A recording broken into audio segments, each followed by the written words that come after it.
Hi, I'm Andrew Armstrong and welcome to the Back Office Teardown Lab. You're probably wondering what this is. And if you look in your car, often you'll find something like this in the door frame. And this is the staple that the door locks engage with. And they have a little clip and they just go chunk and they hold on to that. And that's basically it. It's nice and simple.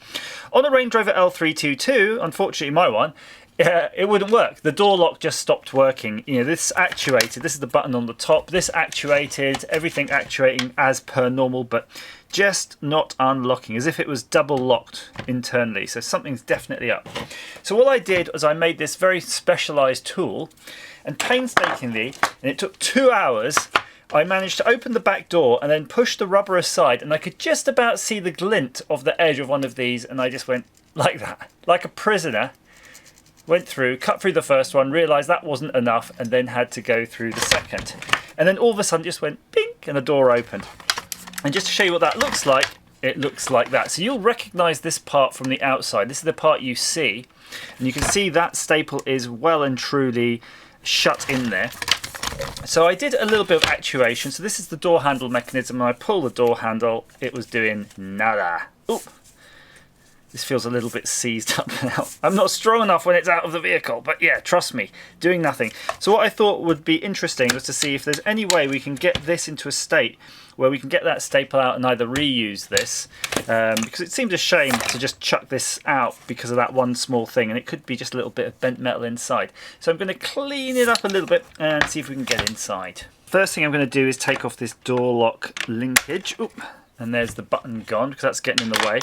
It's very odd at the moment because in the vehicle the lock was engaging, but it's not now. And when I pull on the actual door handle, I can see it's not. Oh, there we go. So that's now popped up. So that's the up state to tell you it's unlocked, and then that's locked. Unlocked. Going a bit further, this mechanism here is the outside door handle. So the outside door handle pulls on there. It's a nice opportunity to oil it because I can pull down, which is all the way, but still. Oh, what? What? How can I trust this now?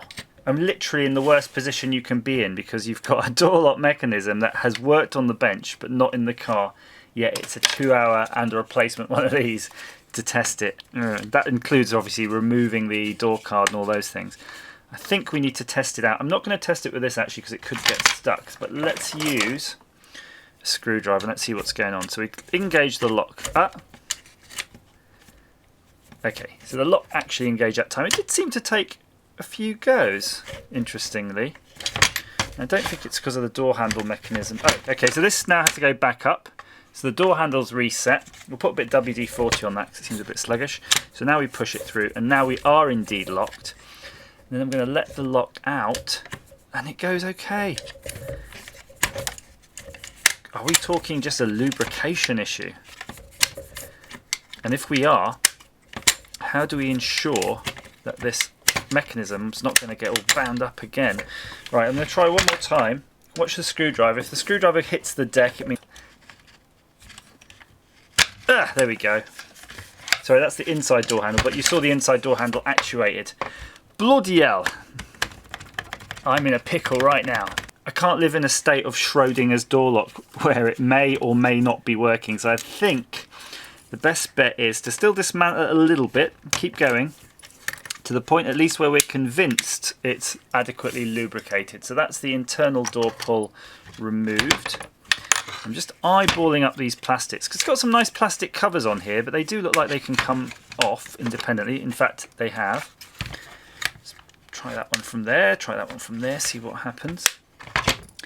Now, I spend a lot of time looking for YouTube videos on things like this, and I often don't find them. So hopefully this is going to be of some use to you at home if you've stuck in the same way. In fact, when I had this issue happening, there was precious little about it, and I think I just gleaned some information from forums. But yeah, just to confirm, if you do have this happen, you definitely don't have to take the back door of the vehicle. You can definitely get a tool in place to do what I done. In fact, some gunk in there. Let's just work my way around. I can see the clips now. It's just a nicely simple clipped panel.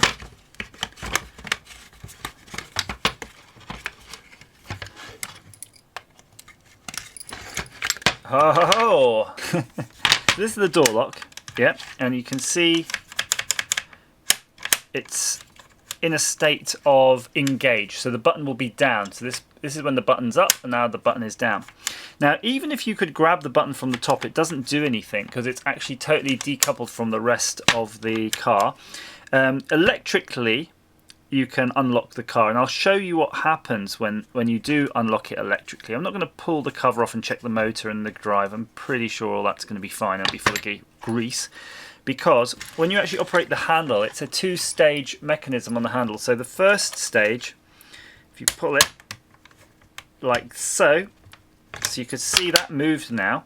In fact, I didn't pull it enough. You can see that moving in there, and that's going to move that white bit. Just keep watching. There you go. Now it's fully engaged. And now this is totally up. So if I push it down though, it will lock. So I'm not going to push it down. But when it's in its unlocked state, it allows for the mechanism of this outer door through here to engage with it. And it is very hard to see. You have to look through here, but it will be doing that. And then when you pull that, that does allow it to disengage this latch here. So I'm going to push that through. Then when I'm pushing down on the screwdriver on my right hand, and then you can see it went down like that. And then of course it also does the same for the internal handle, which I'm going to have to swap some tools around. And the internal handle is this mechanism here, and then when you pull that, yeah, which is absolutely difficult at this angle. Well, just trust me on it. You're pulling it, and that internal handle is pushing up. There's a latch here that pushes up as well, and that disengages it. So all of the mechanism disengages that is from pushing up internally in there, probably on that bit of brassware you can see there. Okay, see that all pushing up there? I want to show you how the double lock mechanism works. So the car is locked, in a locked position now, and I'm going to go around here and I'm going to make sure the lock is set. Ooh, in fact it is. You can see it is set. The door's shut. So the door's shut and car is locked. Now when you pull the internal door handle, even though the car is locked, it will unlock it, because you can see that hammer right there pushes against this, and that will disengage it. So just watch that now carefully. I've got to use two hands on this. See, it touches the hammer and it pushes it in. Now the car is unlocked. Now what the double lock is, and I'm going to show you that by relocking the car. In the double lock mode, the car will push this out of the way. See, that's out of the way? So now when you pull the internal handle, you can see that hammer slides by, and that is a huge issue, and that's exactly the feeling I was getting. I can't say exactly in this case. I tell a lie. In this case it doesn't, because my lock was popping back up, so I am pretty sure on that. I'm correcting myself. I do apologise. But in your case, if the internal lock isn't being popped up, that's the cause. And what you could do, looking at this, you could disable this double lock permanently. I mean, if the electrics in here aren't moving it and motoring it around as you want, you could opt to disable it completely by just having something that will be in there. So you could probably just take out this plastic piece and put a little nut and bolt, or just something that's in the way that this hammer can push on, and it will push that mechanism. So there, good. Now we know a little bit more. So I've got my big old tin of WD-40. If you don't have this, get some. Absolutely every person should have one. If you own a bicycle, a home, a car, anything, if you've got one mechanical thing in your life, make sure you have a tin of WD-40. And I'm just spraying that through. You can see it's just running through, dripping down. It's a very thin solvent oil. I'm sure most of you have heard of it, if not all of you. And you've definitely got a tin. It's super useful. It's almost like a little bit petrol-y, like a spray petrol-y. Oh look, and you can see already, even that's being freed up. That's absolutely brilliant. And just let's get some more down here. I'm trying to think how, so if you've got this fitted in your car, let's say you've got a car right now and things are looking alright, but the lock's feeling sticky. Let's see if there's anywhere you could stick it. If you can get the needle in there from outside, which you can if your door lock's not jammed, and just give it a squirt in there. You might find that could free up your sticky lock. Do that. Again, plastic parts though, not necessarily so keen on some of these oil-based lubes, and that's why you have something like this called silicone lubricant. So it's a silicone-based lube. And in fact, we're going to have to choose what grease we're going to use. So I've got some lithium grease here. I've got some moly grease, and I've got the copper lube, copper grease. They're all, frankly, probably overkill for this, so whichever one you've got open. I think that the lithium grease is the most normal greasy. There you go. It's not dark and horrible. You get it on your clothes. But before we're going to do that though, really, I'm just going to go through and just wipe down all these surfaces, make sure everything seems to be moving. And if we're lucky, some of these mechanisms might already start feeling a bit easier on the hand. So I'm just going to use this. In fact, look, did you see that was actuated far easier?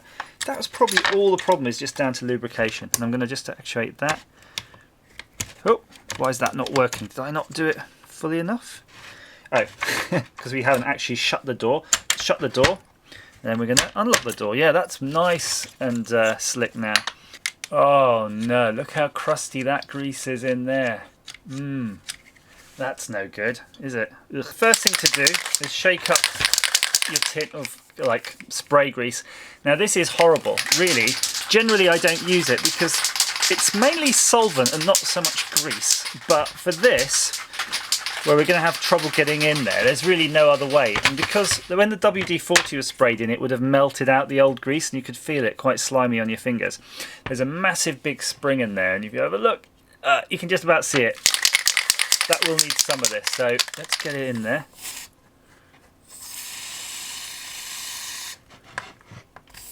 And you can see I'm just being really liberal with it. Hopefully it will get to where it needs to go. And then I'm going to spend a bit of time actuating the mechanism to make sure it's doing its job. So unfortunately actuating the mechanism involves a lot of this action going on. I can just sit there on the bench and do it. That's a lot easier than it was because now it's at least resetting itself between goes, because that's popping back up nicely. Locked, unlocked, locked, unlocked, locked, unlocked. And you can see the grease is actually starting to spray out of it, so it's getting into all these nooks and crannies. Good. Let's give that a wipe. In fact, let's get rid of some of that excess. Now what will happen, the solvent on that grease is going to evaporate, and then the grease will just sit on the surfaces. So just work it through a bit and then just leave it alone, and that's fine. There's always that benefit potentially in the future. You can get in there with your WD-40, and if it hits it, which it will, because that's all that mechanism, it's going to reactivate that grease. And in fact, on the vehicle, I'm going to go out and do exactly the same thing on the other locks. Put the WD-40 tube up, give it all a spray, put the grease with the tube up, give it a spray, and walk away. Now this is all the other mechanism, which we know is a bit fussy. I'm just going to use my finger. In fact, that looks very much like what I've been doing in the past in that tub. This is just regular grease. If you can buy it sometimes just from like an army surplus shop. Just big old grease, that's what you want. And I'm just going to quickly just turn things around in my hand just to make sure I'm dabbing it in places where it will be needed. In fact, if you recall, there was that really gross looking spring down there. So let's see if we can scoop a bit. And if you really only have the spray grease, then yeah, go for it. But just make sure when you're spraying the spray grease that you can see that the spray, the grease component of the spray grease has actually got to where you need, not just the solvent bit, because if the solvent disappears, again, you'll be left with no protection. And that's pretty much the same thing with WD-40, because if you think about it, WD-40 is super good at cleaning out the area, but it's definitely very temporary lubricant because it's a very thin oil. And something like this where there's a bit of pressure, I mean all these components put pressure on each other, you're going to need something with a bit more meat. And that's looking good. And I think the final thing to do is to put a little bit on this, because that seems super sensitive. That was the part that maybe the bit that had seized originally. So I'm going to make sure it's in there nicely. All of this is inside the door skin, so it's unlikely to get out and cause mischief. So get that spring done. And that should be good for another 20 years. It's crazy. It is absolutely crazy. But apart from that, everything's looking really nice. I'm not seeing any corrosion or anything at all. So yeah, shove it back in the vehicle. I think we'll be very happy with that. Hopefully that's been of some use to you. Please like, share, subscribe, and as ever, thank you for watching.